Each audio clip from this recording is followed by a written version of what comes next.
15 साल पुरानी दुश्मनी का खौफनाक अंजाम। चरचान में 6 लोगों की हत्या से सनसनी। विजयपुर जिले के चरचान तालुके के गोविंदपुर गांव में हुए सामूहिक हत्याकांड ने पूरे क्षेत्र को हिलाकर रख दिया है। 6 लोगों की मौत और 2 लोगों के घायल होने के बाद पुलिस इस मामले को 15 साल पुरानी दुश्मनी से जोड़कर देख रही है। 29 मई 2026 को गोविंदपुर गांव में दोपहर के समय हुई खूनी हमले में निराले परिवार के 5 सदस्यों सहित कुल 6 लोगों की मौत हो गई, जबकि 2 लोग घायल हुए हैं। पुलिस रिकॉर्ड के अनुसार गोविंदपुर के शिवानंद पाटिल ने एक अन्य समुदाय की लड़की को भगाकर ले गए थे। इस बात को लेकर विवाद पैदा हुआ था और बाद में शिवानंद पाटिल की हत्या कर दी गई थी।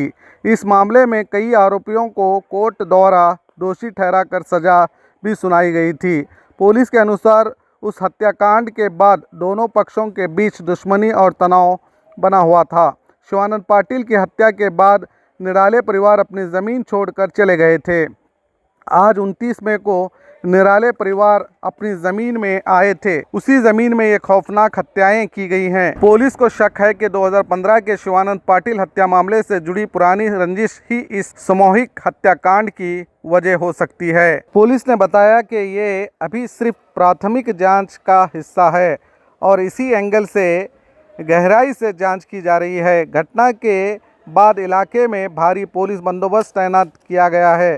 फॉरेंसिक और फिंगरप्रिंट टीम्स सबूत इकट्ठा कर रही हैं। चरचान पुलिस ने मामला दर्ज कर लिया है और आरोपियों की तलाशी के साथ साथ अभी संभावित पहलुओं पर जांच जारी है।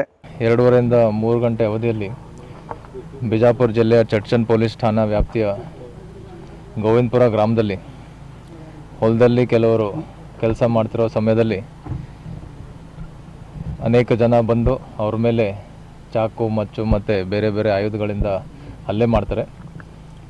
ಈ ಘಟನೆಯಲ್ಲಿ ಸ್ಥಳದಲ್ಲೇ 6 ಜನ ಮೃತಪಟ್ಟಿರುತ್ತಾರೆ। ಇದರಲ್ಲಿ ಒಂದೇ ಕುಟುಂಬದ 5 ಜನ ಸದಸ್ಯರು ಹಾಗೂ ಇನ್ನೊಬ್ಬ ವ್ಯಕ್ತಿ ಈ ಘಟನೆಯಲ್ಲಿ ಮೃತಪಟ್ಟಿದ್ದಾರೆ। ಈಗಾಗಲೇ ಈ ಘಟನೆಯ ಪ್ರಾಥಮಿಕ ತನಿಖೆ ನಾವು ಪ್ರಾರಂಭ ಮಾಡಿದ್ದೀವಿ। SP ಬಿಜಾಪುರ ಅವರ ನೇತೃತ್ವದಲ್ಲಿ ತನಿಖೆ ನಡೀತಾ ಇದೆ। ಮೃತರನ್ನು ಈಗಾಗಲೇ ಬಿಜಾಪುರ ಆಸ್ಪತ್ರೆಗೆ ನಾವು ಶಿಫ್ಟ್ ಮಾಡಿದ್ದೀವಿ ಮತ್ತು ಆರೋಪಿತರ ಬಗ್ಗೆ ಈಗಾಗಲೇ ನಮಗೆ ಕೆಲವೊಂದು ಮಾಹಿತಿ ಇದೆ। ಆದಷ್ಟು ಶೀಘ್ರದಲ್ಲಿ ಅವ್ರಿಗೂ ಕೂಡ ನಾವು ಬಂಧಿಸ್ತೀವಿ ಮತ್ತು ತನಿಖೆಯನ್ನು ಮುಂದುವರಿಸ್ತೀವಿ। ಇವತ್ತಿನ ದಿನ ಚಡಚನ ಪೊಲೀಸ್ ಠಾಣಾ ವ್ಯಾಪ್ತಿಯ ಗೋವಿಂದಪುರ ಗ್ರಾಮದಲ್ಲಿ ಇವತ್ತು ಮಧ್ಯಾಹ್ನ ಅರೌಂಡ್ 2:30 ಓ ಕ್ಲಾಕಿಗೆ ಹೊಲದಲ್ಲಿ ಕೆಲಸ ಮಾಡ್ತಾ ಇರುವಂಥ ಒಟ್ಟು 8 ಅಥವಾ 8ಕ್ಕಿಂತ ಹೆಚ್ಚು ಜನ ಕೆಲಸ ಮಾಡ್ತಾಯಿದ್ರು। ಅದರಲ್ಲಿ ಸುಮಾರು 28 ಜನ, ಈಗ ಕಂಪ್ಲೇಂಟಲ್ಲಿ ಅವರು 28 ಜನ ಬೈಕ್ಗಳಲ್ಲಿ ಬಂದುಬಿಟ್ಟು ಒಟ್ಟು 6 ಜನನ ಇಲ್ಲಿ ಮರ್ಡರ್ ಮಾಡಿದ್ದಾರೆ। ಇನ್ನಿಬ್ಬರು ಇಂಜೂರ್ಡ್ ಇದ್ದಾರೆ, ಅವರನ್ನು ಈಗಾಗಲೇ ಹಾಸ್ಪಿಟ್ಲಿಗೆ ಶಿಫ್ಟ್ ಮಾಡಿದ್ದೀವಿ। ಈ ಘಟನೆಯ ಹಿನ್ನೆಲೆಯನ್ನು ನಾವು ಚೆಕ್ ಮಾಡಿದಾಗ ಈ ಏನಿದು ಲ್ಯಾಂಡು ಸುಮಾರು 25 ಎಕರೆ ಲ್ಯಾಂಡ್ ಇದೆ, ಅದರದ್ದು ಒರಿಜಿನಲ್ ಓನರು ತೇಲಿ ಅಂತಂತೇಳಿ ಫ್ಯಾಮ್ಲಿ, ಅವರು ಮುಂಚೆ ಇಲ್ಲೇ ನೀವರ್ಗಿ ಊರಲ್ಲಿ ಇದ್ದರು। ಈಗೇನು ಸಸ್ಪೆಕ್ಟೆಡ್ ಅಕ್ಯೂಸ್ಡ್ ಏನಿದ್ದಾರೆ ಕಂಪ್ಲೇಂಟಲ್ಲಿ, ದಟ್ ಈಸ್ ಕಲ್ಲನಗೌಡ ಪಾಟೀಲ್ ಮತ್ತು ಅವರ ಫ್ಯಾಮಿಲಿ ಮೆಂಬರ್ಸ್ ಏನಿದ್ದಾರೆ, 2015ರಲ್ಲಿ ಈ ಏನು ಒಂದು ಕಲ್ಲನಗೌಡ ಪಾಟೀಲ್ರ ಕಡೆ ಇರುವಂಥ ಹುಡುಗ ಶಿವಾನಂದ್ ಅನ್ನೋನು ತೇಲಿ ಫ್ಯಾಮ್ಲಿ ಕಡೆ ಹುಡುಗಿಯನ್ನು ಮದುವೆ ಆಗಿರ್ತಾನೆ। ಸೊ ಮದುವೆಯಾಗಿ ಮಕ್ಕಳಿಗೆ ಎಲ್ಲರೂ ಇರ್ತಾರೆ। ಬಟ್ 2015ರಲ್ಲಿ ಆ ಶಿವಾನಂದ್ ಅನ್ನುವಂಥ ಹುಡುಗನ ಟ್ರ್ಯಾಕ್ಟರ್ನ ಹಾಯಿಸಿ ಕೊಲೆ ಮಾಡಿರ್ತಾರೆ। ಆ ಕೊಲೆ ಕೇಸಲ್ಲಿ ಒಟ್ಟು 4 ಜನ ಆರೋಪಿತರು ಈಗಾಗಲೇ ಜೈಲು ಶಿಕ್ಷೆ ಆಗಿದೆ ಮತ್ತು 2024ರಲ್ಲಿ ಅವರು ಕೋರ್ಟಿಂದ ರಿಲೀಸ್ ಆಗಿದ್ದಾರೆ। ಸೊ ಅದು ಹೈಕೋರ್ಟ್ ಅಥವಾ ಸುಪ್ರೀಂ ಕೋರ್ಟಿಗೆ ಹೋಗಿ ರಿಲೀಸ್ ಆಗಿದ್ದಾರೆ। ತದನಂತರ ತೇಲಿ 2015ರ ಘಟನೆ ನಂತರ ಇದೇನು ಒರಿಜಿನಲ್ ಓನರ್ ತೇಲಿ ಫ್ಯಾಮ್ಲಿ ಇತ್ತು, ಅವರು ಇಲ್ಲಿ ಉಳುಮೆ ಆಗಲಿ ಅಥವಾ ಏನೂ ಮಾಡಿಲ್ಲ। ಪೂರ್ತಿ ಇದು ಸುಮಾರು ಟೋಟಲ್ 30 ಎಕರೆ ಇದೆ, 5 ಎಕರೆ ಖರೀದಿ ಮಾಡಿಲ್ಲ, ಹಾಗೆ ಬಿಟ್ಟಿದ್ದಾರೆ। ಸೊ ಇದು ಪೂರ್ತಿ ಪಾಳು ಬಿದ್ದಿದೆ, ಅಂದರೆ ಯಾವುದೇ ರೀತಿಯಂಥ ಉಳುಮೆ ನಡೆದಿಲ್ಲ ಸುಮಾರು 10-12 ವರ್ಷದಿಂದ, ಕೊಲೆ ಆದಾಗಿಂದ 2015ರಲ್ಲಿ। ಇತ್ತೀಚೆಗೆ ಕಳೆದ 6 ತಿಂಗಳದ ಮುಂಚೆ ಈ ಏನು ತೇಲಿ ಫ್ಯಾಮ್ಲಿ ಇದೆ, ಇದನ್ನು ಯಾರೂ ಕೂಡ ತೊಗೊಳ್ತಾ ಇರಲಿಲ್ಲ ಮತ್ತು ಯಾರೇ ತೊಗೊಳಕ್ಕೆ ಬಂದ್ರೂ ಕೂಡ ಈ ಕಲ್ಲನಗೌಡ ಪಾಟೀಲ್ ಫ್ಯಾಮ್ಲಿ ಏನಿತ್ತು ಅದಕ್ಕೆ ಅಬ್ಜೆಕ್ಟ್ ಮಾಡ್ತಿದ್ರು। ಒಂದು 6 ತಿಂಗಳು ಮುಂಚೆ, ಅಂದಾಜು 6 ತಿಂಗಳು ಮುಂಚೆ ಈ ಚಡಚನ ಪಟ್ಟಣದ ನಿರಾಳೆ ಫ್ಯಾಮ್ಲಿ ಈ ಹೊಲವನ್ನು ಖರೀದಿ ಮಾಡ್ತಾರೆ 25 ಎಕರೆ। ಸುಮಾರು 20 ದಿನಗಳಿಂದ ಇಲ್ಲಿ ಕೆಲಸ ಸ್ಟಾರ್ಟ್ ಮಾಡಿದ್ದಾರೆ। ಇಲ್ಲಿ ಬೆಳೆದಿರುವಂಥ ಗಿಡ ಕಂಟಿಗಳನ್ನು ಕ್ಲೀನ್ ಮಾಡೋದು, ಅದನ್ನೆಲ್ಲ ಕೆಲಸ ಸ್ಟಾರ್ಟ್ ಮಾಡಿದ್ದಾರೆ।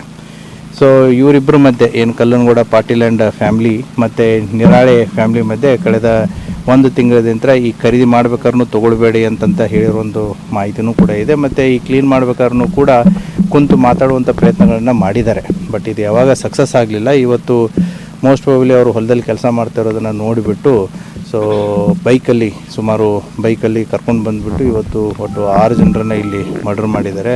ಅದರಲ್ಲಿ ದುಂಡಪ್ಪ ನಿರಾಳೆ, ಚಂದ್ರಕಾಂತ್ ನಿರಾಳೆ, ಶಿವಪುತ್ರ ನಿರಾಳೆ, ಶಿವಪುತ್ರ ಮಕ್ಕಳಾದಂಥ ರಾಹುಲು, ಸಮರ್ಥ, ಒಟ್ಟು 5 ಜನ ಒಂದೇ ಕುಟುಂಬದವರು. ಮತ್ತು ಶಬ್ಬೀರ್ ಅತ್ತಾರ್ ಅನ್ನುವಂಥ ಒಬ್ಬ ವ್ಯಕ್ತಿ ಕೂಡ, ಆತನು ಕೂಡ ಚರ್ಚನ್ಪಟ್ಟದವನು. ಮೋಸ್ಟ್ ಪ್ರಾಬಬ್ಲಿ ಅವನು ಇಲ್ಲಿ ಕಟ್ಟಿಗೆ ಕಡಿದಿದ್ದನ್ನು ತೊಗೊಳಕ್ಕೆ ಬಂದಿರ್ಬೋದು. ಸೊ ಇವರು 6 ಜನ ಹೊಡೆದು ಹಾಕಿದ್ದಾರೆ. ಇದ್ದಂಥ JCB ಡ್ರೈವರು ಮತ್ತು ಇನ್ನೊಬ್ಬ ವ್ಯಕ್ತಿ ಅವ್ರಿಗೆ ಇಂಜೂರ್ಡ್ ಆಗಿದೆ. They are fine. ಸೊ ಈಗಾಗಲೇ ಬಾಡಿಗಳನ್ನು ವಿಜಯಪುರ ಸಿಟಿಯಲ್ಲಿ ಹಾಸ್ಪಿಟಲ್ಗೆ ಶಿಫ್ಟ್ ಮಾಡಲಾಗಿದೆ. FIR ಕೂಡ ಪ್ರಕರಣ ದಾಖಲಾಗ್ತಾ ಇದೆ. ತಂಡಗಳನ್ನು ಈಗಾಗಲೇ ರಚನೆ ಮಾಡಲಾಗಿದೆ. ಆದಷ್ಟು ಬೇಗ ಆರೋಪಿತರು ಯಾರು ಅನ್ನೋದನ್ನು ಪತ್ತೆ ಮಾಡುತ್ತೆ. ಈಗಾಗಲೇ ಸೋಕೋ ಮತ್ತು ಫಿಂಗರ್ ಪ್ರಿಂಟ್ ಟೀಮ್ಗಳು ಬಂದು ಕೂಡ ಅವರ ಕೆಲಸ ಕಾರ್ಯವನ್ನು ನಿರ್ವಹಿಸ್ತಾ ಇದ್ದಾರೆ. ಅದೇ ಮಾಡ್ತೀವಿ. ಎಲ್ಲಿದ್ದಾರೆ ಆ್ಯಸ್ ಆಫ್ ನಾವು ಪರಾರಿ ಇದ್ದಾರೆ. ಈಗ ಸೂಪರ್ಫಿಷಿಯಲಿ ನಾವು ಇಂಜುರೀಸ್ಗಳನ್ನ ನೋಡಿದಾಗ ಮೋಸ್ಟ್ ಪ್ರಾಬಬ್ಲಿ ಇದು ಹರಿತವಾದಂಥ ಕೊಯ್ತಾ ತೊಗೊಂಡು ಕುತ್ತಿಗೆ ಭಾಗಕ್ಕೆ ಹೊಡೆದಿರೋದು ಕಂಡು ಬರ್ತಾ ಇದೆ. ನೇಚರ್ ಆಫ್ ಇಂಜುರೀಸು ಕೂಡ ಬಾಡೀಸ್ಗಳ ಮೇಲೆ ಅದೇ ರೀತಿ ಇದೆ. ಫೈರಿಂಗ್ ಆಗಿರೋದು ಬಿಟ್ಟಿರೋದು ನಮಗೆ ಪೋಸ್ಟ್ ಮಾರ್ಟಮ್ದಲ್ಲೇ ಕನ್ಫರ್ಮ್ ಆಗುತ್ತೆ. ಮೇಲ್ಗಡೆ ಯಾವುದೂ ಕಂಡು ಬಂದಿಲ್ಲ. ಎರಡೂ ಕುಟುಂಬಗಳು ಬಂದು ಚರ್ಚಲ್ ಪೊಲೀಸ್ ಠಾಣೆಗೆ ಭೇಟಿ ಕೊಟ್ಟಿದ್ರು. ಈ ಸಮಸ್ಯೆ ಆಗಿದೆ ಅಂತ ಅದನ್ನು ಚೆಕ್ ಮಾಡುತ್ತೆ, ಎನ್ಕ್ವೈರಿ ಮಾಡುತ್ತೆ. ಬಂದಿದ್ರು ಬಿಟ್ಟಿದ್ರು ಅನ್ನೋದನ್ನು ಗೊತ್ತಿಲ್ಲ. Will see it what is it. ಈಗ ಪಾಟೀಲ್ ಫ್ಯಾಮಿಲಿ ಮತ್ತು ತೇಲಿ ಫ್ಯಾಮಿಲಿ ಇವರು ಮತ್ತು ದ್ವೇಷ ಇರೋದು ತೊಗೊಂಡಿದ್ದು ಇವರಲ್ಲ, ಇವ್ರಿಗೆ ಯಾಕೆ ಅವರು ಟಾರ್ಗೆಟ್ ಮಾಡಿದ್ರು? ಇವರು ಕೂಡ ಪರಿಚಿತರನ್ನೇ ಇದ್ದಾರೆ. ನಿರಾಳೆ ಫ್ಯಾಮಿಲಿ ಆಗಿರ್ಬೋದು ಮತ್ತು ಈಗೇನು ಅಕ್ಯೂಸ್ಡ್ ಫ್ಯಾಮಿಲಿ ಇದೆ ಅವರು ಕೂಡ ಪರಿಚಿತರನ್ನೇ ಇದ್ದಾರೆ, ಒಬ್ರಿಗೊಬ್ರು ಪರಿಚಯನೇ ಇದ್ದಾರೆ. ಮೋಸ್ಟ್ ಪ್ರಾಬಬ್ಲಿ ತೇಲಿ ಫ್ಯಾಮಿಲಿ ನೇರವಾಗಿ ತೊಗೊಂಡ್ರೆ ಕೊಡಲ್ಲ ಅನ್ನೋದು ಒಂದಿರ್ಬೋದು. ಮತ್ತು ತೇಲಿ ಕುಟುಂಬದ ಒಂದು ಮಹಿಳೆಯೂ ಕೂಡ ಈಗ ಅವ್ರ ಮನೆಯಲ್ಲೇ ಇದ್ದಾರಲ್ಲ. ಸೊ ಹಾಗಾಗಿ ಈ ಹೊಲವನ್ನು ಅವರೇ ತೊಗೋಬೇಕು ಅನ್ನೋದೊಂದು ಉದ್ದೇಶ ಇರ್ಬೋದು. But let us see, investigation ಇನ್ನೂ ಮುಗಿದಿಲ್ಲ, ಇವಾಗ ಸ್ಟಾರ್ಟ್ ಆಗಿದೆ. Investigation has to reveal more things. Thank you. ಇಲ್ಲ ಸರ್, ಈಗ ನಿಮ್ಮೊಬ್ಬರಿಗೆ ಭೀಮನಗೌಡ ಕೇಸಲ್ಲಿ ಸ್ಟೇಷನಿಗೆ ಬಂದರು, ಅವಾಗೂ ಏನೂ ಆಗಲಿಲ್ಲ. ಈಗ ಸ್ಟೇಷನಿಗೆ ಬಂದು ಹೇಳಿದ್ರು ಕೂಡ ಕ್ರಮ ಕೈಗೊಳ್ಳಿಲ್ಲ. ಯಾಕಂದ್ರೆ ಅಲ್ಲ, ಆ ರೀತಿ ಆಗಿತ್ತು ಅಂತಂದರೆ ಖಂಡಿತವಾಗಿ ನಾವು ಕ್ರಮ ತೊಗೋತೀವಿ. ಇಫ್ ಏನಾದರೂ ಇದರಲ್ಲಿ ಪೊಲೀಸ್ ಮಾಹಿತಿ ಬಂದು ಅಥವಾ ಪೊಲೀಸರ ನೆಗ್ಲಿಜೆನ್ಸ್ ಇದ್ದರೆ 100% ಅದನ್ನು ಕ್ರಮವನ್ನು ತೊಗೊಳ್ಳುತ್ತೆ. There is no doubt in it.